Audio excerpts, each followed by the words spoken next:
오늘 설교 제목을 이 복을 영원히 누리리이다. 우리 성가대 찬송하고 너무 잘 맞는 것 같습니다. 빈손으로 나왔습니다. 주님, 이 손 버리지 마시고 이 손 꼭 잡아주십시오. 이 손 빈손을 채워주십시오. 내가 원하는 걸 채우지 마시고 주님 원하는 것으로 채워주십시오. 그래서 저 설교 본문에는 제목이 다윗의 소원, 주님의 소원, 그렇게 제목을 붙였습니다. 내 빈손 주님 내 거 말고 주님 것으로 채워주십시오. 이 믿음을 오늘 우리가 본문을 통해서 확인했으면 좋겠습니다. 오늘 본문은 다윗과 하나님 사이의 대화입니다. 대화, 소통. 가운데 나단이라는 사람이 있습니다만 하나님이 직접 다윗에게 할 수 있잖아요. 그런데 하나님이 직접 하시지 않고 나단을 가운데 끼웠습니다. 재미있는 사건입니다. 제가 우리 김장로님하고 이야기를 했습니다. 중요한 결정을 했습니다.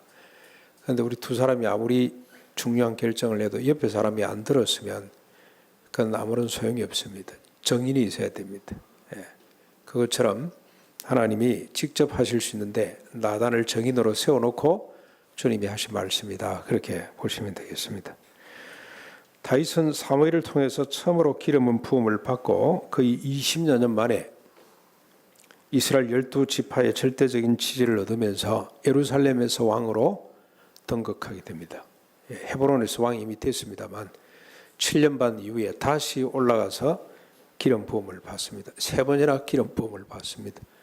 헤브론에서는 주로 유다지파 중심의 사람들이 지지를 했다면 이제는 완전히 12지파가 다 공의, 당신이 우리 주권자가 되어주십시오. 그러면서 기름을 붓게 되었습니다. 다윗은 왕이 오르자 즉시 가드 사람 오벳 에돔의 집에 머물고 있던 언약궤를 예루살렘으로 옮겨왔습니다. 그 뒤에 기브온 산당에 보관을 하게 됩니다만 옮겨왔습니다. 그리고 온 백성들과 함께 하나님께 감사 제사를 드리고 잔치를 베풀었습니다. 과자를 하나씩 주었더라. 얼마나 큰 과자인지는 잘 모르겠습니다만 쿠키를 구워 줬는지 하여튼 온 백성들이 이 기쁨에 동참하도록 했습니다. 레위 사람들과 제사장들을 세워서 제사와 찬양을 드리게 했고 나팔을 정기적으로 불도록 했습니다. 그리고 난 뒤 어느 날 다윗이 선지자 나단을 불러서 말합니다. 그게 17장 1절입니다. 다 묵상을 하셔서 아시겠습니다만 우리 17장 1절부터 쭉 같이 보겠습니다. 나는 백향목 궁에 거하거늘 여호와의 언약궤는 휘장 아래에 있도다. 무슨 말입니까? 자기는 지금 백향목으로 지은 아름다운 집에 거하고 있는데 여호와의 언약궤는 아직도 장막 속에 있다. 다윗이 잠을 제대로 잤겠습니까? 잠이 잘 안 왔을 겁니다. 그렇죠? 미안해서. 저는 김용기 장로가 이런 영성을 가졌다는 생각이 듭니다. 이분은 5군데 개척지를 돌아다니는데 자기 집을 먼저 지었지를 못해서 이분은 움막처럼 만들어 놓고 먼저 예배당부터 짓고 자기 집을 지었습니다. 그 다윗에게 배운 것 같습니다. 그랬더니 나단이 뭐라고 대답을 합니까? 2절에 하나님이 왕과 함께 계시니 마음에 있는 바를 모두 행하십시오. 전적으로 동의했습니다. 아이고 그러셔야죠. 예, 정말 잘 생각하셨습니다. 예, 여호와를 위해서 집을 지으십시오. 다윗과 나단으로서는 당연한 결심이자 소원이죠. 그것이 하나님을 생각하면 이러지 않을 수가 없습니다. 그러지 않으면 잠을 제대로 못 잘 겁니다. 다윗 입장에서는. 그날 밤에 하나님이 나타나셔서 나단에게 말씀하셨습니다. 그게 쭉 이제 3장 15절까지 쭉 이어집니다. 17장 3절부터 15절까지. 먼저 3절부터 6절까지를 보겠습니다. 3절부터 6절까지. 가서 내 종 다윗에게 말하기를 여호와의 말씀이 너는 내가 거할 집을 건축하지 말라. 먼저 하나님께서 거부하시죠. 다윗에게 내 집을 짓지 말도록 해라. 아이고 잘했네. 빨리 지어봐라. 그런 게 아니고 노입니다. 노. 짓지 말도록 했습니다. 그 이유를 밝히고 있는데 내가 이스라엘을 애굽에서 올라오게 한 날부터 오늘까지 집에 있지 아니하고 오직 이 장막과 저 장막이 있으며 이 성막과 저 성막이 있었나니 이스라엘 무리와 더불어 가는 모든 곳에서 내가 내 백성을 먹이라고 명령한 이스라엘의 어느 사사에게 너희가 어찌하여 내 백향목집을 건축하지 아니하였느냐고 말하였느냐. 이유는 뭡니까? 출애굽 이후 하나님은 한 번도 사람들이 지어놓은 집에 거한 적이 없습니다. 그 백성들과 언제나 함께 하시면서 이 장막 저 장막 옮겨 다니셨지 지어놓은 집에 거한 적이 없고, 또 하나는 어느 지도자한테 내 집을 지으라고 명령한 바가 없습니다. 그래서 하나님이 다윗이 집 짓는 거 허락하지를 않습니다. 그리고 말씀이 계속됩니다. 7절부터 10절까지 또 내 종 다윗에게 말하라. 만군의 여호와께서 이처럼 말씀하시기를 내가 너를 목장 곧 양떼를 따라다니던 데에서 데리다가 이스라엘의 주권자로 삼고 네가 어디로 가든지 내가 너와 함께 있어 내 모든 대적을 내 앞에서 멸하였은즉 세상에서 존귀한 사람의 이름 같은 이름을 네게 만들어 주리라. 8절 이어서 이제 9절에 또 내가 또 내 백성 이스라엘을 위하여 한 곳을 정하여 그들을 심고 그들이 그곳에 거주하면서 다시는 옮겨가지 아니하게 하며 악한 사람들에게 전과 같이 그들을 해치지 못하게 하여 전에 내가 사사에게 명령하여 내 백성 이스라엘을 다스리던 때와 같이 아니하게 하고 또 내 모든 대적으로 내게 복종하게 하리라. 또 내게 이르노니 10절이죠. 여호와가 내가 너를 위하여 한 왕조를 세울지라. 하나님이 다윗에게 자신을 위해 집을 짓지 못하도록 하신 또 하나의 이유입니다. 다윗이 하나님을 위해 짓는 것이 아니라 하나님이 다윗을 위해 집을 짓고 계시기 때문에 허락지를 않습니다. 무슨 말입니까? 네가 나를 위해 집을 지어?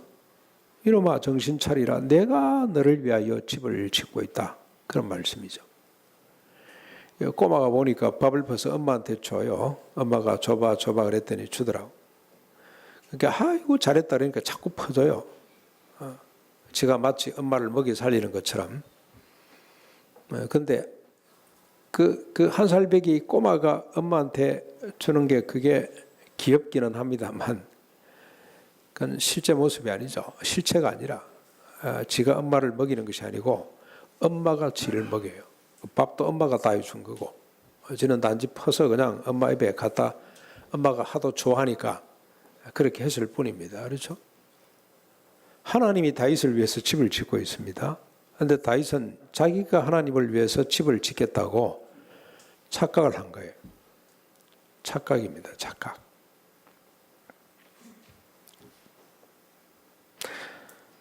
다윗을 양을 쫓던 데서 들어 왕의 자리에 앉게 하신 분이 하나님이십니다.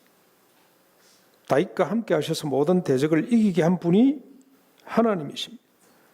다윗의 왕조를 영원토록 보존해서 대적들로 하여금 해치지 못하도록 하실 분이 하나님이십니다.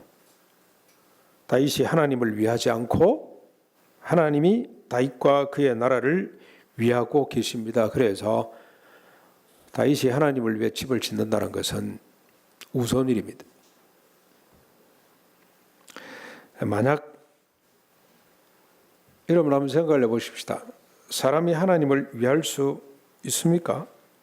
없습니다. 하나님이 사람을 위합니다. 우리가 하나님을 위할 수 있겠습니까? 없습니다. 하나님이 우리를 위합니다. 둘의 교회가 하나님을 위하는 것이 아니고 고신교단이 한국교회가 하나님을 위하는 것이 아니고 하나님이 둘의 교회를 위하시고 하나님이 고신교단 한국교회를 위하고 계세요. 그런데 여러분 만약에 사람이 하나님을 위한다면 어떤 일이 벌어지겠습니까? 미신이 생겨요. 미신. 우리가 하나님을 위한다면 종교 생활은 할 수 있을 겁니다. 종교. 그 수준을 벗어나지 못합니다. 둘의 교회가 한국 교회가 하나님을 위한다면 이념이 될 수가 있습니다. 만약 사람이 하나님을 위하면 위하는 것만큼 하나님을 축소하거나 아니면 하나님을 왜곡하게 될 겁니다.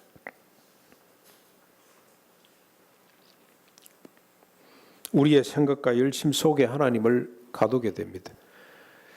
만약에 다윗이 하나님을 위해서 집을 짓는다면 어떤 집을 지어서일까요? 어떤 집을 짓고 싶어 해서 했겠습니까? 솔로몬 때 집이 하나 지어지기는 합니다만, 그래서 하나님은 그 다윗이 고백을 했습니다. 앞에 보시면 하나님이 어떤 분이냐? 하늘을 만드신 분. 여러분, 저 16장 다윗이 언약궤를 옮겨놓고 하나님 앞에 감사해서 했던 찬양이 있습니다. 그러니까 다윗은 이걸 잘 알아요. 말귀를 잘 알아들었다고 보시면 됩니다. 이렇게 고백해놓고 잠깐 실수를 한 거죠. 그때 뭐라고 고백을 했냐면 26절, 27절, 28절 만군의 모든 신은, 만국의 모든 신은 헛것이나 여호와께서는 하늘을 지으셨도다. 무슨 말입니까? 하늘, 보이는 하늘, 우주를 만드신 분이죠. 우주. 이제 와서도 빅뱅이 있니 없니 해가지고 빅뱅 이론이 맞니 이래서 하나 발견했다고 온 세계가 야단 법석을 떨곤 했습니다만, 그 광대한 우주, 상상할 수 없는 우주를 만드신 분을 어떻게 우리가 그 집에 모실 수가 있겠습니까? 존귀와 위엄이 그의 앞에 있으며 능력과 즐거움이 그 처소에 있도다. 능력과 즐거움이 그 처소에 있어요. 처소에. 우리가 지난 한 주간도 능력과 처소, 즐거움을 찾아서 많이 다니고 이곳저곳 막 기웃거리고 다녔습니다만, 그 능력과 즐거움이 어디에 있습니까? 하나님의 처소에 다 있다니까요. 하나님 안에 다 있어요. 그래서 이런 나라 종들아 영광과 권능을 하나님께 돌릴지어다, 여호와께 돌릴지어라고 고백을 했기 때문에 이 말귀를 잘 알아듣습니다. 네가 나를 위해서 집을 짓는 것이 아니고 내가 너를 위하여 집을 짓는다. 우리의 생각과 열심 속에 하나님을 가둘 수가 있습니다. 교회와 교단의 필요 때문에 하나님을 얼마든지 왜곡시킬 수가 있습니다. 지난번 우리 노회 때도 중요한 결정을 하나 했더라고. 보니까 보고 행식으로 됐어요. 의논도 안 하고 그냥 보고입니다. 보고. 위원을 만들어서 맡겼기 때문에. 그런데 그 중에 하나가 제가 보니까 와, 교회가 하나님을 위한다고 하면 큰일 나겠구나. 그 중에 하나가 뭔지 아세요? 담임 목사가 은퇴를 하면, 원로 목사가 되면 현재 담임 목사 수준의 70%를 줘야 돼요. 그걸 결정을 했어요. 주님을 위해서 했습니까? 주님의 이름으로 자기를 위해서 결정한 거예요. 교회가 주님을 위한다 그러면 큰 모순입니다. 우리가 주님을 위하여 산다 그러면 왜곡이 일어납니다. 그래서 다윗이 그 집 못하도록 하나님이 네가 날 위해 집을 짓는 게 아니고 내가 너를 위하여 집을 짓고 있다. 그렇게 말씀을 해주셨습니다. 하나님의 말씀은 끝나지 않았습니다. 11절부터 15절 계속됩니다. 허락지 않은 이유를 하나님이 계속 밝힙니다. 이 부분 우리 같이 한번 읽어보실까요? 11절부터 15절까지 같이 읽겠습니다. 시작. 내 생명이 연한이 차서 네가 조상들에게로 돌아가면 내가 네 뒤에 네 시 곧 내 아들 중 하나를 세우고 그 나라를 견고하게 하리니 그는 나를 위하여 집을 건축할 것이요 나는 그의 왕위를 영원히 견고하게 하리라. 나는 그의 아버지가 되고 그는 나의 아들이 될지니 나의 인자를 그에게서 빼앗지 아니하기를 내가 내 전에 있던 자에게서 빼앗음과 같이 아니할 것이며 내가 영원히 그를 내 집과 내 나라에 세우리니 그의 왕위가 영원히 견고하리라 하셨다. 하나님이 다윗에게 집을 짓지 못하도록 하신 핵심적인 이유죠.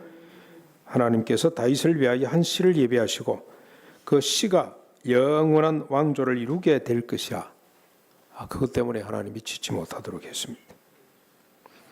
그 씨, 하나님이 영원히 자신의 집과 자신의 나라에 세우실 그 씨가 누구겠습니까? 그가 하나님의 집을 짓는다 그랬잖아요. 여러분 이건 설명을 안 해도 이미 다 아시죠? 우리 두루교회 성도님들하면 제가 자꾸 어떤 지난 공부 시간에 어떻게 해야 됩니까? 자꾸 물었더니 대답을 아무도 안 해요. 그래서 제가 이 목사기 참 이게 이래서 목사는 재미가 있습니다. 뭐 아무리 강조를 해도 모르니 또 할 수밖에 없냐고 했더니 한 분이 딱 눈을 뜨더니 목사님 그만하세요. 우리가 다 알거든요. 그러면서 이렇게 할 거죠. 그래서 아하, 다 알고 계시는구나. 내가 괜히 교만을 들었구나. 이 씨가 누군지 설명을 하면 여러분 그만하라고 그럴 거 아닙니까? 그렇죠? 이 씨가 누구죠? 솔로몬입니까?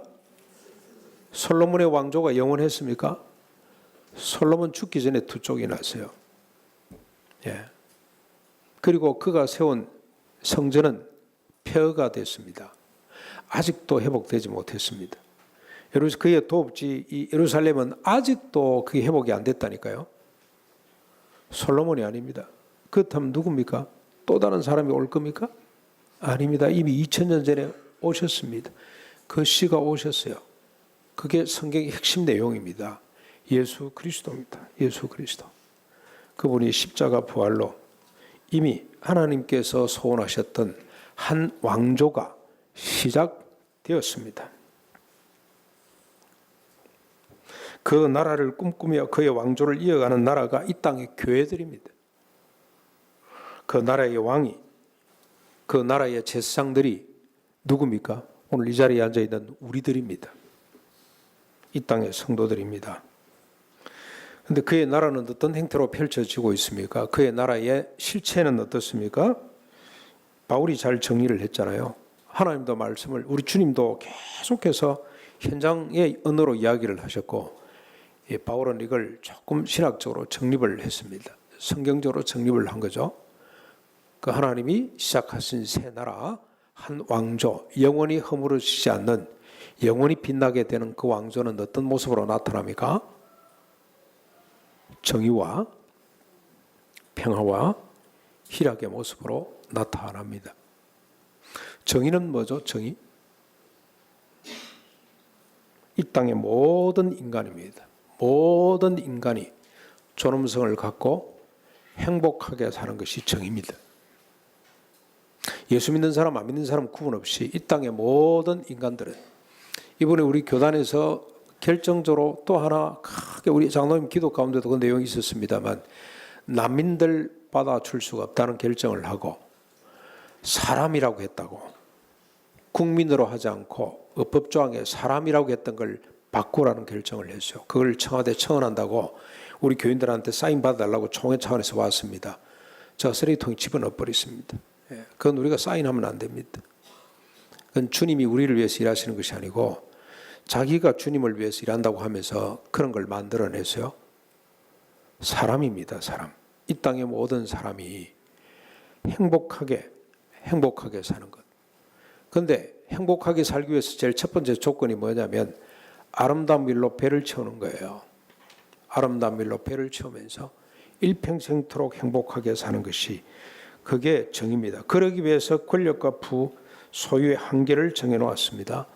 높은 사람을 좀 낮추고 낮은 사람을 좀 끌어올려서 모든 사람을 평균케 하는 것이, 이게 우리 예수님께서 시작하신, 하나님께서 그토록 소원하셨던 하나님의 나라, 한 왕조, 영원히 견고히 흔들리지 않을 모든 대적들로 하여금 무릎을 꿇게 하실 그 나라의 모습이 정의로 먼저 나타납니다.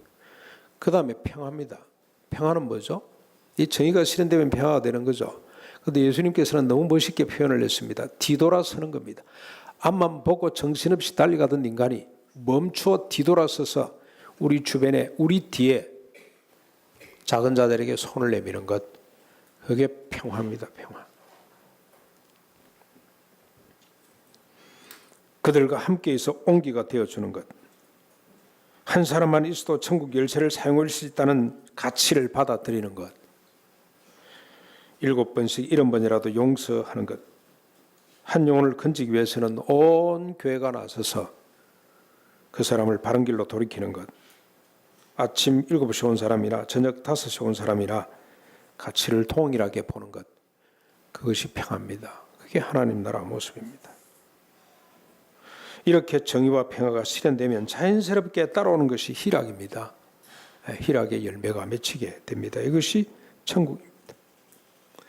이것이 나단을 통해서 다윗에게 하신 말씀, 다윗의 후손 가운데 한 왕을 세우고 영원히 경고케 하실 하나님의 말씀, 하나님의 소원입니다. 다윗의 소원하고는 차원이 다른 하나님의 소원입니다.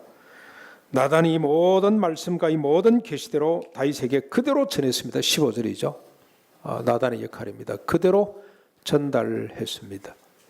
자기 생각을 함의하거나 자기 신학을 보태거나 하지 않고 그대로 전달해 주었습니다. 자, 이제 우리 다윗의 반응이 궁금하죠. 이 하나님의 계시, 하나님의 말씀 앞에 다윗이 어떻게 행동하는지가 아주 궁금합니다. 여기에 믿음의 실체를 우리가 볼 수가 있습니다.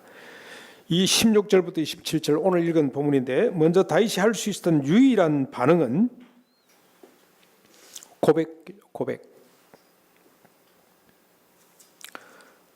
이것이 다윗의 믿음입니다. 우리가 배우고 익히고 누려야 될 믿음의 표본입니다. 다윗이 할 수 있었던 유일한 즉 다윗의 믿음은 찬양하는 것 그리고 간구하는 것, 이 두 가지로 나타납니다. 먼저 찬양 부분을 보십시다. 다윗이 여호와 앞에 들어가 부른 찬양의 내용인데 16절부터 22절까지입니다. 16절부터 22절 우리 한번 다시 확인하는 차원에서 교독해 보시겠습니다. 한 절씩 제가 한 절 읽고 여러분이 같이 읽고. 다윗 왕이 여호와 앞에 들어가 앉아서 이르되 여호와 하나님이여 나는 누구오며 내 집은 무엇이기에 나에게 이에 이르게 하셨나이까?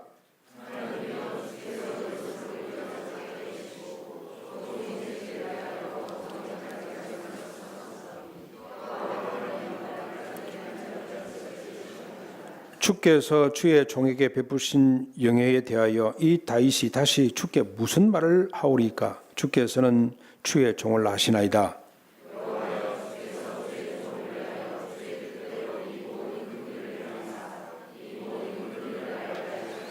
여호와여 우리 귀로 들은 대로는 주와 같은 이가 없고 주 외에는 하나님이 없나이다.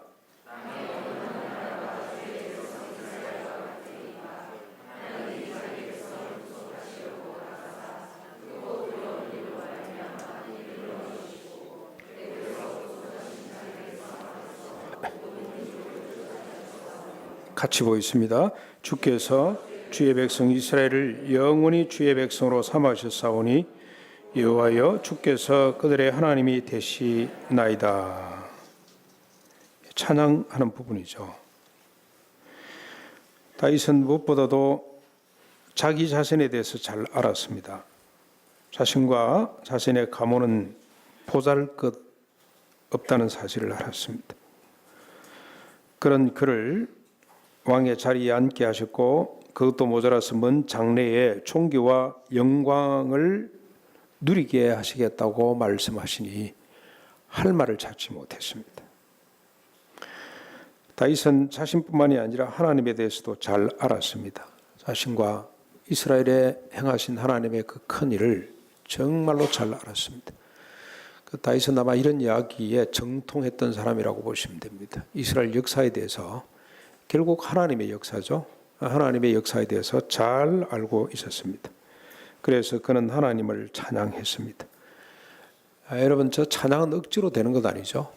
억지로. 그 다음에 또 음악적으로 우리가 막 그냥 분위기를 만들어서 찬양할 수는 있습니다만 또 한편으로 이렇게 한번 해보십시오. 영적으로 많이 침체되어 있거나 뭔가 밑도 끝도 없이 뭐 우울하거나 기분이 막 잡잡하거나 할 때 찬송 하나를 펴놓고 찬송이 완전히 내 마음에 큰 감동으로 다가올 때까지 계속 부르는 거 아주 좋은 습관이라고 생각하고 좋은 영적 훈련이라 생각이 됩니다. 그렇게 한번 해보십시오. 그러나 신령과 진정으로 드리는 진정한 찬양은 내 자신을 알고 하나님을 알 때 일어납니다. 자연 발생적으로 찬양이 터져 나오지 않을 수가 없습니다. 다윗이 그런 사람입니다. 자신을 알고 하나님을 알았기 때문에 자신이 어떤 사람입니까? 양의 띠를 쫓던 사람이었습니다. 자신이 어떤 사람이죠? 어머니 태중에 조성될 때부터 자기는 죄인이었어요. 죽었다 깨어나도 어렵게 살 수 없다는 사실을 그는 알았습니다. 그런데 그 자를 내치지 않고 그런 자를 내치지 않고 품고 온전케 가시는 하나님을 아셨기 때문에 다윗은 찬양하는 사람이 될 수가 있었습니다. 다윗은 이 지식을 가지고 이 믿음을 가지고 찬양뿐만이 아니라 간구까지 하게 됩니다. 뭐라고 간구를 하는지 한번 보십시오. 여러분 저 23절부터 27절까지입니다. 26절까지 제가 한번 읽어보겠습니다. 여호와여 이제 주의 종과 그의 집에 대하여 말씀하신 것을 영원히 견고하게 하시며 말씀하신 대로 행하사 견고하게 하시고 사람에게 영원히 주의 이름을 높여 이르기를 만군의 여호와는 이스라엘의 하나님 곧 이스라엘에게 하나님이시라 하게 하시며 주의 종 다윗의 왕조가 주 앞에서 견고히 서게 하옵소서. 나의 하나님이여 주께서 종을 위하여 왕조를 세우실 것을 이미 듣게 하셨으므로 주의 종이 주 앞에서 이 기도로 간구할 마음이 생겼나이다. 여호와여 오직 주는 하나님이시라. 주께서 이 좋은 것으로 주의 종에게 허락하시고까지입니다. 허락하시고. 다윗의 간구는 어떤 내용이죠? 하나님이 일하십시오라는 겁니다. 하나님의 소원대로 나를 위하여 말씀하신 그 일 행하십시오입니다. 그래서 사람들로 하여금 만군의 여호와는 이스라엘의 하나님이요 이스라엘에게 하나님이라는 사실을 알게 하십시오라는 겁니다. 하나님 일하십시오. 내가 주님을 위해서 짓는 건 아니래요. 주님이 나를 위해서 지으실 그 집을 지어 주십시오. 그러면서 그는 간구합니다. 위대한 고백을 낳습니다. 27절 이제 주께서 종의 왕조에 복을 주사 주 앞에 영원히 두시기를 기뻐하시나이다. 여호와여 주께서 복을 주셨사오니 어떻게 하겠다고? 이 복을 누리리다. 주님이 주신 이 복, 주님이 지으시는 그 집, 그 속에서 내가 영원히 복을 누리겠습니다. 주의 뜻을 누리겠습니다. 그런 고백입니다. 다윗의 선언은 여호와께서 자신을 위해서 하실 여호와의 일을 영원히 누리겠다는 거죠. 주님이 하신 일이 뭐죠? 예수 그리스도를 통해서 이루실 그 하나님의 나라를 영원히 누리겠습니다 라고 고백하게 됩니다. 정리해 보겠습니다. 사랑하는 성도 여러분, 우리가 주님을 위해서 일하려고 하지 맙시다. 혹시 여러분이 주님을 위해서 뭔가를 짓고 있다면 작업 중단하십시오. 중단하시고 해체하시기를 바랍니다. 대신에 오늘 다윗을 통해서 우리에게 주신 이 하나님의 음성을 듣기를 바랍니다. 주님이 나를 위해서, 우리를 위해서 일하고 계시다는 사실을 여러분 믿으셔야 됩니다. 그걸 붙잡으셔야 됩니다. 그런데 여러분, 만약 우리가 주님을 위해서 일한다면 어떻게 되겠습니까? 형제를 몇 분 동안 몇 분 정도 용서할 수 있겠습니까? 우리가 주님을 위해서 형제를 몇 분 정도 용서할 수 있나요? 3세판? 이 히브리 사람들은 우리보다 좀 더 성숙해가지고 7번 맨날 율법을 읽어서 그런 모양입니다. 그렇죠? 우리는 이 사서 3개를 읽었다면 그 사람들은 율법을 읽었기 때문에 아마 조금 더 성숙했던 모양입니다. 7번 참으면 되겠습니까? 7번 주면 참을 수 있을 겁니다. 근데 주님이 우리를 위하여 일하시면 몇 분 참을 수가 있습니까? 잘 안 믿으시나요? 몇 번 참을 수 있죠? 490번. 무한대로 용서할 수가 있습니다. 왜 그렇습니까? 주님은 하늘을 창조하신 분이기 때문에, 그의 처소에 능력과 즐거움이 있기 때문에 주님이 우리를 위하여 일하시면 70번씩 7번, 7번씩 70번도 용서하게 해주십니다. 우리가 주님을 위해서 일할 때 11조 주일헌금, 절기헌금 정도 할 수가 있겠죠. 그러나 주님이 우리를 위해서 일하시면 이 물질 문제 어떻게 하겠습니까? 상상이 안 가시는 게 아니라 조금 걱정이 되시죠. 다 내놔라 그러면 어떡하지? 주님이 하시는 일입니다. 우리가 하는 일 아닙니다. 주님이 우리를 위해서 일하시면 숫째, 내가 일용할 양식 위의 것은 내 것이 아니라고 생각하게 하십니다. 그래서 같이 나눕니다. 나눠서 어떤 일이 벌어집니까? 천국이 펼쳐지도록 합니다. 모든 인간들, 우리 장로님 기도하실 때 정보와 기술, 그것도 고도의 기술이죠. 이제는 알파고를 움직일 수 있는 정보와 기술을 가진 사람이 독점하는 거 아닙니까? 독점. 그렇죠. 그런 실력을 가진 사람이 독점을 한단 말이죠. 나머지 사람들은 일자리를 잃게 돼 있어요. 불을 보는 듯이 뻔합니다. 주님이 일을 하셔야 됩니다. 인간이 일을 하면 그중에 돈 벌어가지고 한 11조 하나님 앞에 바칠 수 있겠죠. 잘하면 한 10의 2조 정도 할 수 있을 겁니다.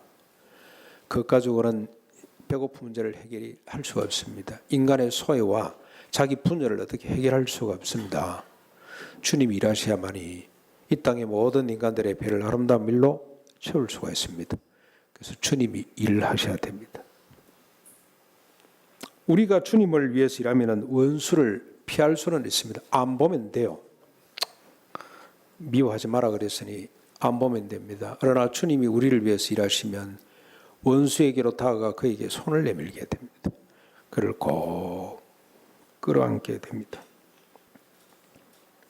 우리가 주님을 위해서 일하면 정조를 지킬 수가 없습니다. 순결을 지킬 수가 없습니다. 막 결혼하면 되지. 그러나 주님이 우리를 위해서 일하시면 순결을 지켜낼 수가 있습니다. 어떤 상황 가운데서도 순결을 지켜낼 수가 있습니다. 결혼한 사람 순결, 결혼하기 전에 순결. 주님이 우리를 위하여 일하시면 순결을 지켜낼 수가 있습니다. 아니요. 순결을 지켜내면서 더 위대한 사랑을 발견하게 됩니다. 우리가 주님을 위해서 일한다고 할 때는 그 지켜내지 못합니다. 절대로 못 지킵니다. 우리가 주님을 위해서 일할 때는 상상 속에 온갖 생각들을 다 할 수가 있습니다. 그러나 주님이 우리 속에서 일하시면 상상조차도 할 수가 없습니다. 생각조차도 용납이 안 됩니다. 부들부들 떨게 만들 겁니다. 주님이 우리를 위해 일하시면 실수한 걸 고백하게 만듭니다. 하나님 앞에 눈물로 고백하고 주님이 우리를 위해서 일하시면 절대로 그것 때문에 죄책의식을 갖지 않습니다. 깨끗이 씻어주시기 때문에 그것 때문에 좌절하거나 원망하거나 영적으로 좌절되거나 실추하지 않습니다. 사탄이 아무리 우리를 괴롭고 가지고 놀라 그래도 우리는 그 사탄의 정죄로부터 벗어날 수가 있습니다. 왜 자꾸 우리가 주님을 위해서 일하려고 그럽니까? 그래서 자꾸 왜곡시키려고 그럽니까? 주님을 자꾸 내 생각 속에 가두려고 그럽니까? 그러지 마십시오. 주님이 우리를 위해서 집을 짓도록 하셔야 됩니다. 그때는 여러분 우리 속에 조그마한 미움도 용납하시지 않습니다. 부들부들 떨게 만들고 다가가서 손 내밀게 만들고 용서를 구하게 만들고 고백하게 만들어 주십니다. 우리에게 필요한 것은 믿음입니다. 자기 자신, 하나님 자신을 위해서 선언하시고 소원하시고 이루시는 하나님의 인격과 능력을 믿는 것입니다. 그의 일하심을 누리는 것입니다. 그것이 하나님의 나라, 그것이 복입니다. 다윗이 말했던 그 복이 하나님의 나라. 그 복을 우리가 누리되 내 개인의 심정 속에 누리게 되고 우리 공동체 가운데 역사 가운데서 하나님께서 일하시는 복을 누리게 될 줄로 믿습니다. 이 복을 누리시는 이 믿음을 갖고 이 복을 누리시는 우리 모두가 될 수 있기를 주님의 이름으로 축원합니다. 우리 같이 말씀을 생각하면서 내가 무엇을 가지고 주께 가리까? 이 찬송 한번 해봅시다. 아까 우리 불렀던 예배하면서 처음에 불렀던 이 찬송 같이 해보겠습니다.